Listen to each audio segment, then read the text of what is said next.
আসসালামু আলাইকুম সুপ্রিয় দর্শক, আশা করি সবাই ভালো আছেন।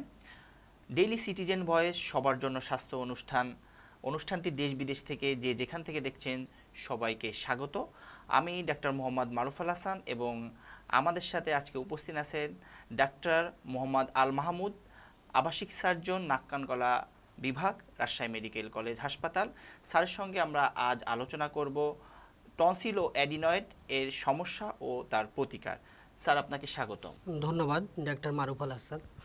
আজকের অনুষ্ঠানটি যারা যে সমস্ত দর্শক দেখছে ডেইলি সিটিজেন ভয়েস সবার জন্য স্বাস্থ্য, এই প্রোগ্রামটি যারাই দেখছে সবাইকে ধন্যবাদ।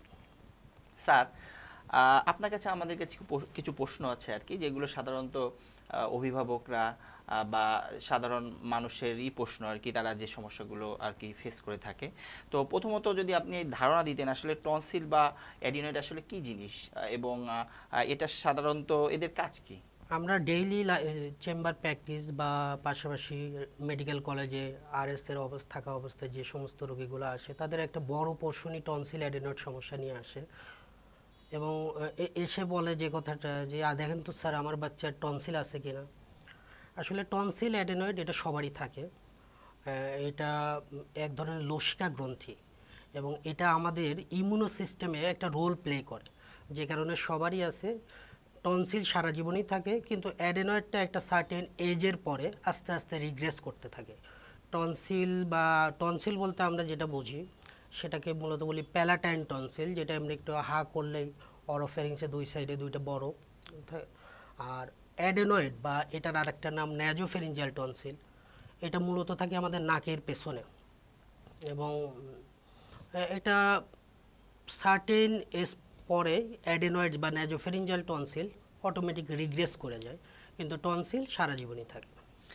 ওকে, ধন্যবাদ স্যার। এরপরে আসলে আসলে এই যে টনসিল বা অ্যাডিনয়েড যেটা আমরা বলতেছি, এটা বারবার আসলে আমরা জানি যে বড় হয়ে যায় অনেক সময়। কিছু কিছু বাচ্চাকে আমরা এভাবে দেখি যে ফ্রিকুয়েন্টলি বাচ্চার বাবা মা আর কি ডাক্তারের পরামর্শ নিতে আসতেছে, বারবার আসতেছে। আসলে এই যে এই বড় হয়ে যাওয়ার কারণটা কি হতে পারে, এবং সাধারণত এটা যদি কখনো ওইভাবে বড় হয়ে যায়, কি উপসর্গগুলো সাধারণত আমাদের অভিভাবকরা বাচ্চাদের এই হলে ফেস করে থাকে? টনসিল আসলে আমাদের ইমিউনো সিস্টেমে ফার্স্ট লাইন ডিফেন্স হিসাবে কাজ করে। আমরা নাক এবং গলা দিয়ে যে জীবাণুগুলাই ঢোকে, প্রথমে টনসিল বা ন্যাজোফেরিঞ্জিয়াল যে টনসিল এগুলার কাজ থাকে এই ব্যাকটেরিয়া ভাইরাস এগুলাকে ট্র্যাপ করে নিউট্রালাইজ করে দেওয়া, এবং এখান থেকে বিভিন্ন ধরনের সেল তৈরি হয় যেগুলো ইমিউনিটিতে বড় রোল প্লে করে। আমরা বলি লিম্ফোসাইট, যেখান থেকে অ্যান্টিবডি তৈরি হয়। তো এই যে বারবার সে যে ডিফেন্স মেকানিজমে অংশ নিচ্ছে, কেউ যদি বারবার এই ভাইরাস ব্যাকটেরিয়া এগুলো দিয়ে অ্যাটাক হইতে থাকে, তখন রিয়াকশনের কারণে এই টনসিলগুলো আস্তে আস্তে বড় হইতে থাকে। আচ্ছা, তা আমাদের কাছে আসলে আমরা যেটা ইসের সম্মুখীন হই যে টনসিল বড় হয়ে গেলে একটা কমন একটা এই ধারণা থাকে যে টনসিল অপারেশন করতে হবে। আসলে কি টনসিল অপারেশন সবসময় কি আসলে জরুরি? তার মানে আমার যখন টনসিলে ব্যথা হলেই কি আসলে অপারেশন করতে হবে, নাকি আমার মেডিকেশন বা ওষুধের মাধ্যমে ভালো থাকা সম্ভব? এটা যদি একটু দর্শকদের উদ্দেশ্যে বলতেন। টনসিল বড় হলেই যে অপারেশন লাগে তা না। যদি আমরা দেখি রিপিটেড অ্যাটাকের কারণে টনসিল এত বড় হয়ে গেছে যে তার ডেইলি লাইফে হ্যাম্পার হচ্ছে, যেমন সে স্বাভাবিক শ্বাস প্রশ্বাস নিতে পারতেছে না, আবার খাবার গিলতে সমস্যা হচ্ছে, এ ধরনের ডেইলি মেকানিক্যাল অবস্ট্রাকশন বলি আমরা, যদি মেকানিক্যাল অবস্ট্রাকশন করে সেক্ষেত্রে অপারেশন লাগে। আর পাশাপাশি যদি রিপিটেড ইনফেকশন হয়, আমরা বলি একটা প্যারাডাইস ক্রাইটেরিয়া বলি নাক কান গলার আমরা যারা, এটাকে মূলত বলি যদি কারো এমন হয় যে বছরে 7 বার বা তার বেশি অ্যাকুট অ্যাটাক হচ্ছে, যদি পরপর 2 বছর 5 বার বা তারও বেশি অ্যাটাক হচ্ছে, পরপর 3 বছর 3 বার বা তার বেশি অ্যাটাক হচ্ছে, অ্যাটাক হচ্ছে মানে সে গলা ব্যথা, শ্বাসকষ্ট বা এই ধরনের প্রবলেম হচ্ছে, এবং বাচ্চা হয়তো স্কুলে যাইতে পারতেছে না জ্বরের কারণে। তো এই যে সমস্যাগুলোর কারণে যাইতে পারতেছে না, এটাকে যে অ্যাকুট অ্যাটাকটা, এটা যদি এরকম রিপিটেডলি হয় সেক্ষেত্রে আমরা বলি এটা সার্জারি করে ফেলানোই বেটার। আচ্ছা স্যার, আপনি প্রথমেই কিন্তু বললেন যে আপনার এটা একটা ইমিউন বা ডিফেন্স মেকানিজমের অংশ। তাহলে আমি যদি আমার তার মানে বাচ্চার বা কোনো তার বাচ্চার যদি টনসিলটা কেটে ফেলা হয়, তো সেক্ষেত্রে তার তো ইমিউন সিস্টেমটা কমে যাওয়ার কথা। তো সেক্ষেত্রে আসলে ইমিউন সিস্টেম কোন লেভেলে বা কোন মাত্রায় কমে কিনা বা সেই মাত্রায় কমে কিনা, যার কারণে তার রোগ প্রতিরোধ ক্ষমতা হ্যাম্পার হতে পারে কিনা বা ক্ষতিগ্রস্ত হতে পারে কিনা ভবিষ্যতে। তো এটা আসলে একটা গুড কোশ্চেন। এবং বাচ্চার মারা, বাবারা বা প্যারেন্ট যারা আছে তারা এসে মাঝে মাঝেই বলে যে আচ্ছা টনসিল যে অপারেশন করে ফেলে দেব, আসলে এতে বাচ্চার ক্ষতি হবে কিনা। আমরা একটা সার্টেন এজ পর্যন্ত এই টনসিলটা ইমিউনিটিতে রোল প্লে করে। এই সার্টেন এজটা কত? 3 বছর। এই যে আমরা বলি বি লিম্ফোসাইট তৈরি করে যেটা ইমিউনো সিস্টেমে অংশ নেয়, এইটা ইউজুয়ালি 3 ইয়ার্স, 3 বছর পর থেকেই এটা আসলে খুব একটা ওইভাবে আর ইমিউনিটিতে রোল প্লে করে না। কারণ এতদিনে যে বি লিম্ফোসাইট বা আদার যে লিম্ফোসাইটগুলো প্রোডাকশন করেছে তারাই তখন ইমিউনো সিস্টেমে রোল প্লে করে। আলাদা করে 3 বছরের পরে টনসিলের ওই রোলটা আর প্লে করার প্রয়োজন হয় না, যে কারণে আমরা বলি অপারেশন 3 বছর পর থেকে করা যায়। ধন্যবাদ স্যার। আমাদের সাধারণ জনতার মাঝে একটা প্রশ্ন থেকে যায় যে আপনার সাইনাস, অনেকে বলে সাইনাস, পলিপাস বা টনসিল, আপনি যদি একটু এদের মধ্যে যদি কোনো কোরিলেশন থেকে থাকে বা একটু যদি ওইভাবে আমাদের বুঝাই বলতে, আসলে পলিপাসটা কি আর সাইনাসের সমস্যাটা কি বা টনসিলের ব্যাপারটা কি, এরা কি একে অপরের সাথে জড়িত আছে কিনা? এইটা আসলে বেশ ভালো একটা কোশ্চেন, যে টনসিল, অ্যাডেনয়েড বা সাইনাস, পলিপ, এটার সাথে আমাদের ইয়ারের কোনো রিলেশন আছে কিনা। প্রথমে ক্লিয়ার করি যে টনসিল কিন্তু আমরা ওরাল ক্যাভিটিতে যাহা করলে দেখি, এটাকে বলি আমরা প্যালাটাইন টনসিল। এই ধরনের টনসিল বডিতে আরও আছে, যেটা নাকের পেছনে থাকে, এটাকে বলি আমরা ন্যাজোফেরিঞ্জিয়াল টনসিল। এবং এই ন্যাজোফেরিঞ্জিয়াল টনসিলের পাশেই থাকে ইউস্টেশন টিউবের ওপেনিং, যেটা মিডল ইয়ার মানে কানের যে মধ্যের অংশের সাথে দুটো কমিউনিকেশন করে আছে। এই কারণে নাকের পেছনে এরকম একটা টনসিল যদি রিকারেন্ট অ্যাটাক হয় বারবার, সেক্ষেত্রে এটা ইউস্টেশন টিউব ডিসফাংশন করে কানের মধ্যে পানি জমে। এই ধরনের বাচ্চারা মাঝে মাঝে আসে যে স্যার ও তো কানে কম শুনতেছে। কানে কম শোনার আমরা দেখা যাচ্ছে করলে দেখি যে না, এটার অ্যাকচুয়াল কজ হচ্ছে অ্যাডেনয়েড। তাহলে অ্যাডেনয়েডের সমস্যার কারণে কানের সমস্যা হচ্ছে। আমরা বলি অটাইটিস মিডিয়া উইথ ইফিউশন, কানের মধ্যে পানি জমে বাচ্চারা সাধারণত কম শুনতেছে। এটা গেল কানের সাথে রিলেশন। এবার আসি নাকের সাথে রিলেশন। হ্যাঁ, যদি এমন হয় যে রিকারেন্ট সে অ্যাডেনোটনসিলাইটিসে ভুগতেছে, সেক্ষেত্রে কিন্তু আমাদের দুই দিকে যে সাইনাসগুলো থাকে, এগুলোকে বলি আমরা ম্যাক্সিলারি সাইনাস, এখানে থাকে ফ্রন্টাল সাইনাস, এদিকে ইথময়েডাল সাইনাস, হ্যাঁ, আবার এর পিছনে থাকে স্ফেনোইডাল সাইনাস।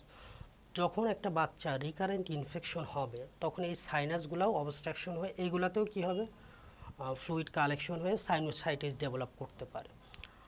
আর পলিপের যে কথাটা বলতেছেন, আসলে হ্যাঁ, এটা পলিপ নিয়ে আসলে একটু সবার মধ্যে কনফিউশন আছে। যেমন নাকের রোগীগুলো এসে বলে স্যার আমার দেখেন তো পলিপ হয়েছে, কিন্তু আসলে দেখা যায় যে ওগুলো আসলে পলিপ না, ওগুলো নাকের যে ইনফিরিয়র টার্বিনেট, এই টার্বিনেট যে কোনো কারণেই হোক, ইনফেকশনে হোক, অ্যালার্জির কারণে হোক, একটু ফুলে গেছে, বড় হয়ে গেছে। অনেক সময় রোগীরা এসে বলে যে পলিপ হয়ে গেছে। তো এই নাকের মাংসগুলো বাড়তে পারে ইনফেকশনের কারণে। আর পলিপ যেটা আমরা পলিপ বলতে আমরা সাধারণত এখন বলি যে ইথময়েডাল পলিপ বা অ্যান্ট্রোকোনাল পলিপ। ইথময়েডাল পলিপটা অ্যালার্জির কারণে বারবার হইতে পারে। আর ইনফেকশনের কারণে, যেটা বাচ্চাদের কমনলি হয়, এটাকে বলি আমরা অ্যান্ট্রোকোনাল পলিপ। হ্যাঁ, এইটাও কিন্তু এই টনসিলের বারবার যদি রিকারেন্ট ইনফেকশন হয়, সেক্ষেত্রে হইতে পারে। Thank you sir. আসলে আমরা যারা অভিভাবক আছি, বাচ্চা নিয়ে কিন্তু আমরা একটু কনসার্ন বেশি। তো আমরা অনেক সময় দেখি যে টনসিলের অপারেশন করতে গিয়ে দেখা যাচ্ছে যে বাচ্চা এরকম কম হলে, তার মানে খুব বেশি না হলেও দেখা যাচ্ছে একটা দুটো অকারেন্স ঘটে যে বাচ্চা মারা গেছে, এরকম আমরা শুনতে পাই অনেক সময় নিউজে। তো আলটিমেটলি টনসিলের অপারেশন কি আসলে ততটা ঝুঁকিপূর্ণ কিনা বা অতটা ঝুঁকি আছে কিনা? বাচ্চা টনসিল অপারেশন আমরা করার সময় আমরা কিছু জিনিস খেয়াল রাখি। আমরা এটা শুধু টনসিল অপারেশনের জন্য না, যে কোনো অপারেশনের ক্ষেত্রেই আমাদের অভিভাবকরা দেখে যে যিনি অপারেশন করতেছে তাকে সে ঠিক আছে কিনা। তো আমাদের আরেকটা জিনিস কনসার্নে থাকতে হবে, যিনি অজ্ঞান দিচ্ছে উনি আসলে মানে Efficient কিনা। যথেষ্ট এফিসিয়েন্ট কিনা এটা দেখতে হবে। ওনার দেখা যাচ্ছে অজ্ঞানের উপরে ওনার কোনো ডিগ্রি আছে কিনা, পাশাপাশি উনি যথেষ্ট এক্সপেরিয়েন্স কিনা, এবং যেখানে অপারেশনটা হচ্ছে ওই জায়গাটা ওই অপারেশনের জন্য আসলে সঠিক কিনা। কারণ ছোটোখাটো একটা উপজেলাতে দেখা যাচ্ছে ওদের কিছুই নাই, হ্যাঁ, আবার দেখা যাচ্ছে আর একটা ওই একই উপজেলাতে আর একটা প্রতিষ্ঠানে হয়তো সব আছে। তাহলে যে প্রতিষ্ঠানে সব আছে ওখানে কিন্তু এই অপারেশনটা ভালো এক্সপেরিয়েন্স সার্জন এবং অ্যানেস্থেটিস্ট থাকলে ইজিলি করা যায়। এই অপারেশনের আগে আমরা আরও কিছু পরীক্ষা করে নেই, যেমন তার ক্লটিং ফ্যাক্টর বা এগুলাতে কোনো সমস্যা আছে কিনা, রোগী অপারেশন যে করতেছে কাটলে রক্ত পড়া বন্ধ হবে কিনা, এই যে বেসিক জিনিসগুলা। পাশাপাশি একটা হচ্ছে ভালো জায়গা যেখানে ওয়েল ফ্যাসিলিটেড এবং সকল অজ্ঞানের জন্য যন্ত্রপাতি সব ঠিক আছে, একটা ভালো অজ্ঞান ডাক্তার যিনি এক্সপেরিয়েন্সড এবং দক্ষ, এবং 3 নাম্বার যেটা আমরা আসলে সবাইকেই চিনি, রোগীরা যাকে চেনে সেই যে নাক কান গলার ডাক্তার, উনি এফিসিয়েন্ট কিনা।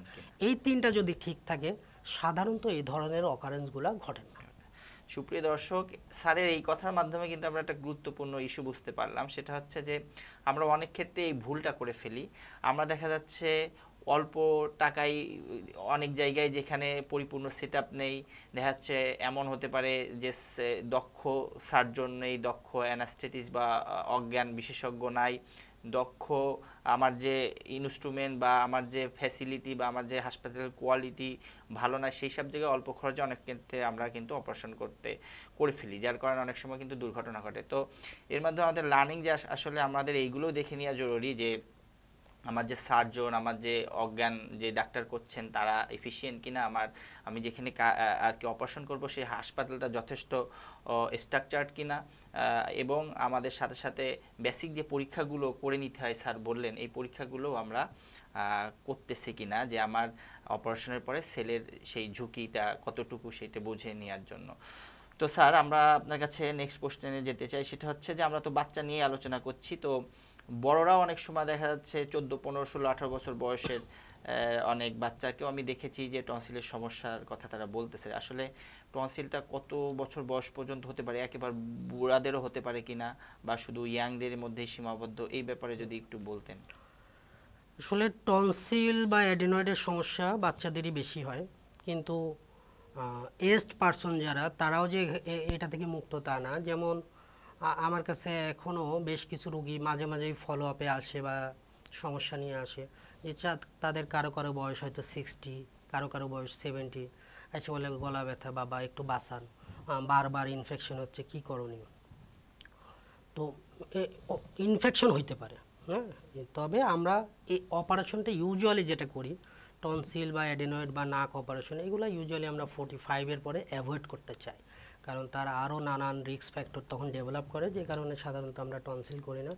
তবে ইনফেকশন হইতে পারে, সেক্ষেত্রে আমরা যেটা করি তাকে আমরা কনজারভেটিভ মেডিসিনের চিকিৎসা দেই, হ্যাঁ, এবং বলি যে আপনি নিয়মকানুনগুলো লাইফস্টাইল একটু মডিফিকেশন করেন, একটু ঠান্ডা খাবার টাবারগুলোকে অ্যাভয়েড করেন, হ্যাঁ, একটু শরীরের একটু যত্ন নিতে হবে, ইমিউনিটি যাতে বাড়ায় এজন্য একটু ডেইলি খাবার প্র্যাকটিস, হ্যাঁ, পাশাপাশি যদি কোনো মেডিকেশন লাগে এগুলো যাতে নেয়, তা যাতে সে যতটুকু পারা যায় ওইভাবে সে ভালো থাকতে পারে। স্যার আপনার এই প্রশ্নের সূত্র ধরেই বা এই উত্তরের সূত্র ধরে আমি আরেকটা প্রশ্ন করতে চাচ্ছি আর কি, সেটা হচ্ছে যে তাহলে আসলে কোন খাবারগুলো আসলে সাধারণত খাওয়া উচিত আর কোন খাবারগুলো সাধারণত বর্জন করা উচিত এই টনসিলের সমস্যায় যারা ভোগে, এটা যদি একটু বলতেন। এইটা আসলে খুব কমন একটা বলি, যেমন আমিও যদি বাড়িতে যাই আমার বাচ্চা প্রথম যে কাজটা করে একটু চাই যে আমি যাতে একটু বাড়িতে আইসক্রিম নিয়ে যাই, হ্যাঁ, একটু ফ্রিজের ঠান্ডা পানিও যখনই পারে একটু খুলে দেখা যাচ্ছে ফ্রিজ থেকে ঠান্ডা পানি বের করে খাচ্ছে। তো বাচ্চাদের ক্ষেত্রে যেটা করতে হবে, ফ্রিজের যে কোনো ঠান্ডা পানি আইসক্রিম এই খাবারগুলো অ্যাভয়েড করতে হবে, এবং এই খাবারগুলো যদি অ্যাভয়েড করা যায় বাচ্চাদের এই জ্বর সর্দি কাশি ঠান্ডা টনসিল অ্যাডিনয়েডের প্রবলেম এগুলো অনেকটাই কমে যাবে।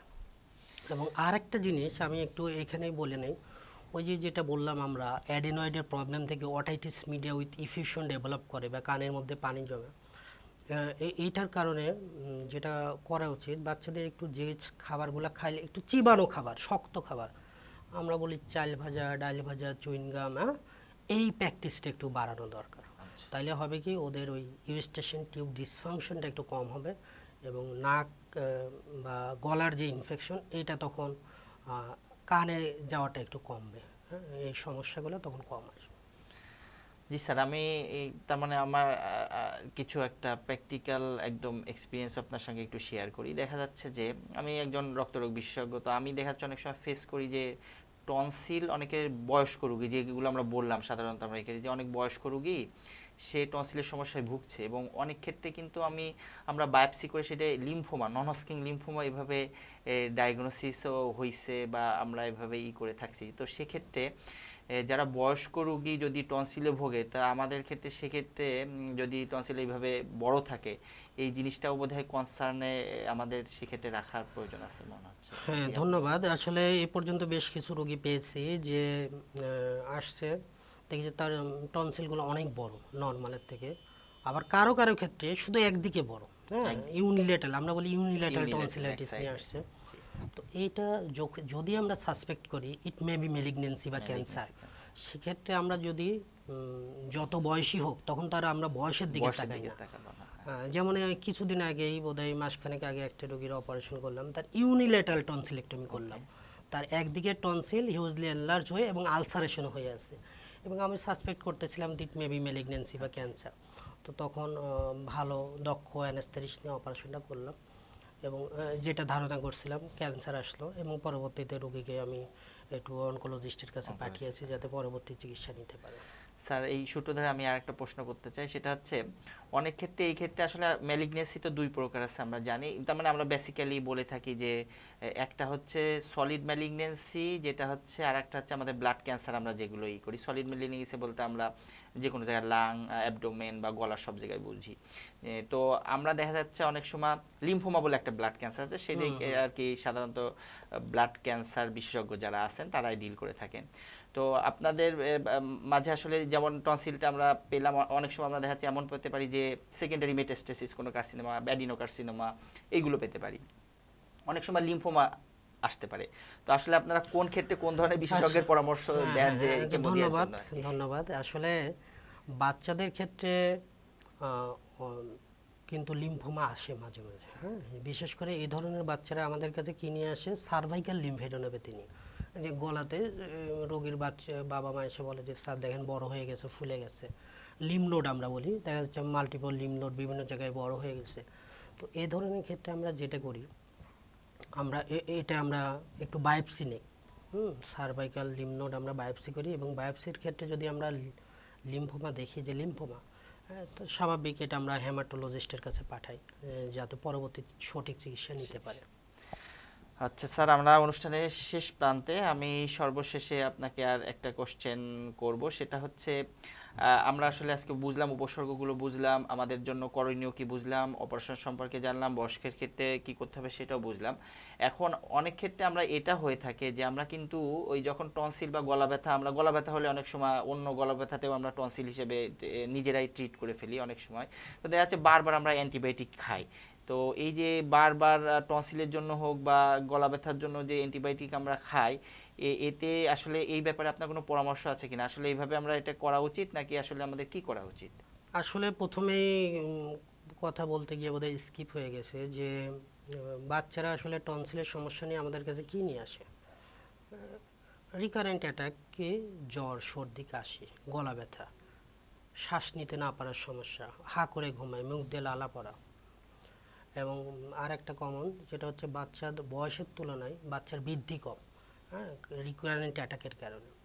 তো এবং যতবারই আসতেছে আমরা ততবারই কি অ্যান্টিবায়োটিক দেব? এই টনসিলের সমস্যা শুধু যে ব্যাকটেরিয়া দিয়ে হয় তা না, ম্যাক্সিমাম ক্ষেত্রে এটা দিয়ে হয় ভাইরাল দিয়ে, যে কারণে অ্যান্টিবায়োটিকটা যদি চাই আমরা বারবার না দিয়ে স্কিপ করতে পারি। হ্যাঁ, আমরা কি করতে পারি, একটু অ্যান্টিহিস্টামিন দিলাম, একটু মন্টেলিকয়েড দিলাম, পাশাপাশি একটু ব্যথার ওষুধ দিলাম, ভালো ব্যথার ওষুধ। হ্যাঁ, তো এইগুলো দিয়েও যদি দেখা যাচ্ছে রেসপন্স করতেছে না, সেক্ষেত্রে আমরা অ্যান্টিবায়োটিককে আমরা অ্যাড করতে পারি। ফার্স্ট লাইনে অ্যান্টিবায়োটিক না দিয়ে, যেমন ম্যাক্সিমাম ক্ষেত্রে আমার কাছে রোগী যেগুলো আসে অ্যাকিউট অ্যাটাক নিয়ে, সিভিয়ার গলা ব্যথা, দেখা যাচ্ছে বলে যে স্যার গিলতে পারতেছি না, তো এ ধরনের ক্ষেত্রে একটু ভালো ব্যথার ওষুধ দিলে ম্যাক্সিমাম ক্ষেত্রে টনসিলের ইনফেকশনটা কন্ট্রোল হয়ে যায়। কারণ এটা তো ব্যাকটেরিয়া দিয়েই হচ্ছে, তার ভাইরাল দিয়ে যদি হয় সেক্ষেত্রে ভাইরালে তো অ্যান্টিবায়োটিকের রোল খুব একটা নাই। সেক্ষেত্রে আমি দেখা যাচ্ছে নর্মালি ভালো পেইন কিলার যদি দেই, ম্যাক্সিমাম ক্ষেত্রে ব্যথা চলে যায়। স্যার আপনাকে ধন্যবাদ। সুপ্রিয় দর্শক, আশা করি সবাই আমাদের অনুষ্ঠান শুনেছেন এবং এর মাধ্যমে আপনারা যেগুলো শুনলেন আপনারা উপকৃত হবেন। তারপরেও আপনাদের অনেক মনের প্রশ্ন থাকতে পারে, আপনারা যদি আপনাদের প্রশ্ন তৈরি হয় সেগুলো আমাদের এই লিংকের কমেন্ট বক্সে আপনারা করবেন। আশা করি স্যার এইগুলো পরবর্তীতে আপনাদের অ্যান্সার দিয়ে দেবে, আপনারা সেটা দেখতে পাবেন। তো স্যার সর্বোপরি আপনাকে ধন্যবাদ আমাদের অনুষ্ঠানে অতিথি হিসেবে আসার জন্য। আপনাকে ধন্যবাদ। ধন্যবাদ ডক্টর মারুফ আল হাসান, ধন্যবাদ ডেইলি সিটিজেন ভয়েস সবার জন্য স্বাস্থ্য অনুষ্ঠানকে, এবং আশা করি এই ধরনের জনসচেতনমূলক প্রোগ্রাম যেগুলো হচ্ছে এগুলো রেগুলার কন্টিনিউ হবে। ধন্যবাদ সবাই। ইনশাআল্লাহ স্যার। ওকে।